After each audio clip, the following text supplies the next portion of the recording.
Thank you for the lovely song.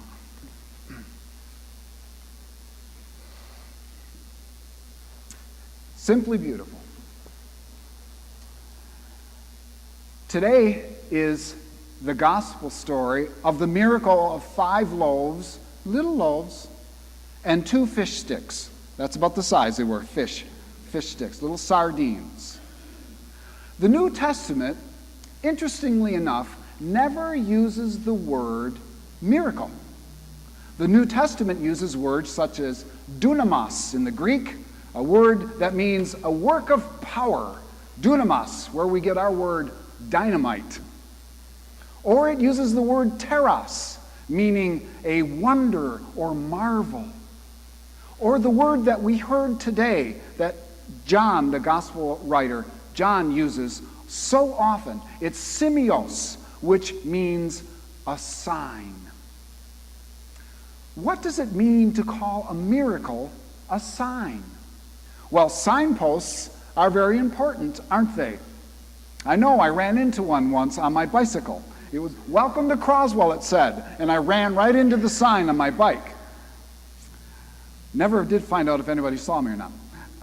The signposts are important, but they're not the destination.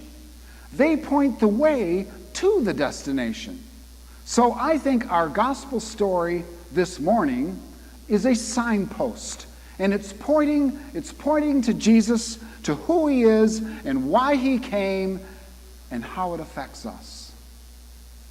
Now, in this telling of the fish and the loaves, John uses many signposts to point backwards. The first signpost is that Jesus is really a prophet.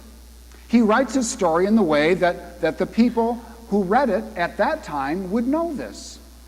There's a story in the Old Testament about Elisha, the great prophet of the Old Testament, feeding 100 hungry men with 20 barley loaves. It was a miracle. So the people around Jesus at that time thought, here is someone far greater than Elisha. He's feeding thousands with just 5 loaves of bread. And they wanted to make him king because they were looking for a Messiah who would be king and conqueror. So the people tried someone who would clean up this one-horse town and get rid of the Romans, like King David. So they tried to make Jesus king, but he was not that kind of king. He was certainly a king, but they didn't understand the nature of his kingship. He reigns from a cross. The cross is his throne. John said Jesus climbed a mountain. He's evoking the story of Moses on Mount Sinai, where he received the law, the Torah, a place of revelation. John is saying that on this mountain, another revelation is taking place. John says it happened near the time of Passover. He's making a connection back again between this meal on the hillside and the special meal that the ancient Hebrews had just before they were liberated from slavery in Egypt. And those following Jesus were instructed to find a grassy place to sit down, another subtle signpost to the Psalm 23, "The Lord is my shepherd, he makes me lie down in green pastures." And then there's Philip, who I want to concentrate on this morning. Jesus panned the large crowd. He casually turned to Philip, who was playing Minecraft on his cell phone. Philip noticed Jesus was looking at him. He did a double take. The Lord said, "How are you going to feed them, Philip?" It was a problem. Thousands of hungry people. What's the fix? I know about tough problems. What's the fix? Well, I know about tough problems too. I told the men's group that I fixed the leak in my bathtub faucet. Not all pastors are quite that handy, I said. Proudly, the faucet doesn't leak anymore. The shower doesn't work anymore. The toilet won't stop running. There's water coming out of the toaster, but the faucet doesn't leak anymore. A big problem. Well, Jesus wanted to hear Philip's answer, and Philip panicked. He said, "What? Did you say something? Who, me? Feed them? Why, I'll just stand here and talk about how impossible it is. Thank you very much. Why did Jesus ask poor Philip that question? He knew Philip couldn't fix it, which leads me to politics. I never preach about politics, but I'm going to talk about politics a little bit right now. The world is so big and yet so small because we know so much about what's going on.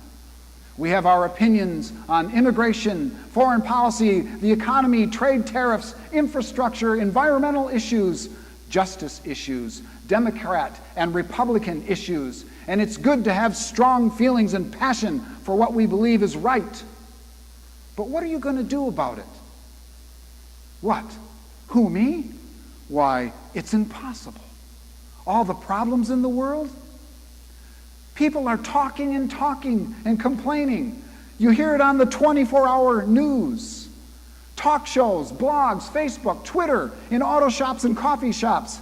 If you're like me, you're tired of the complaining and all the whining and all the armchair criticizing, constantly belittling this guy or this woman or our country or politics or the government.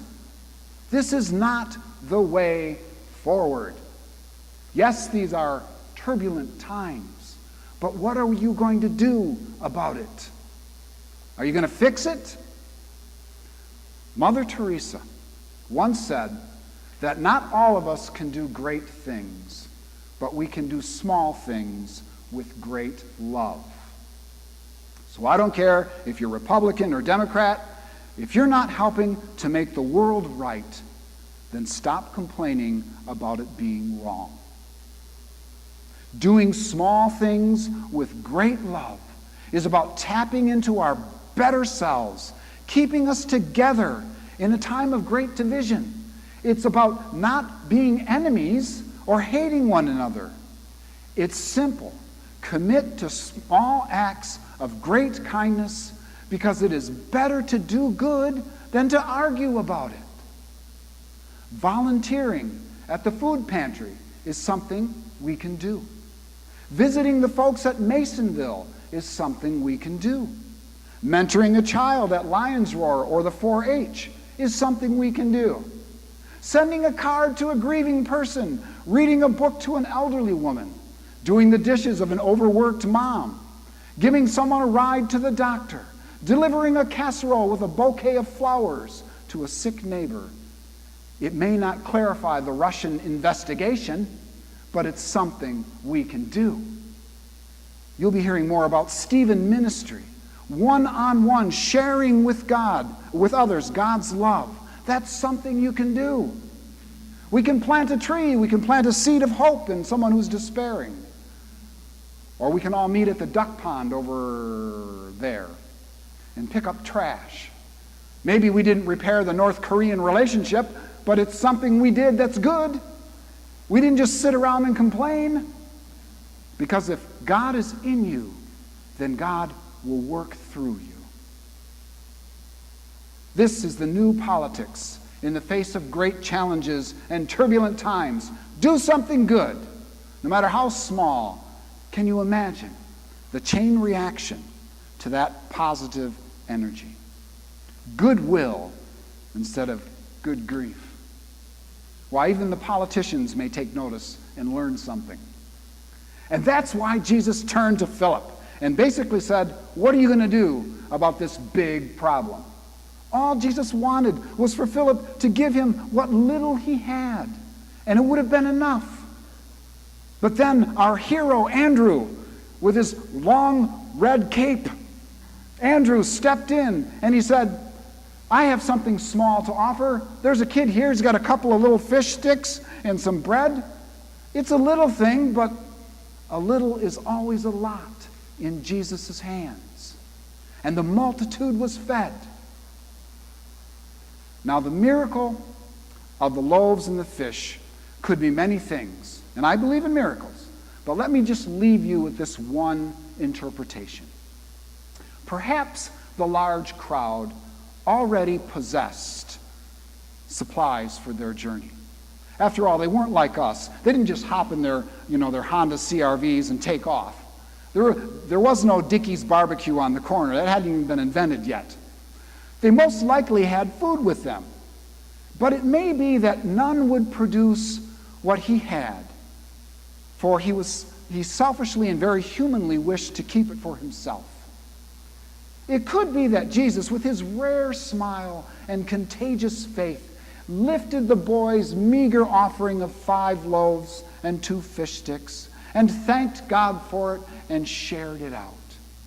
And moved by his example, everyone around there who had anything did the same.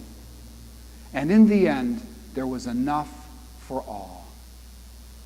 Maybe the biggest miracle of all was Jesus turning a crowd of selfish men and women into a fellowship of sharers. And that's what Jesus wants to do today. That's the miracle we can have today. That's the new politics. Joining the multitude of good and sharing our small offerings with great love. Amen.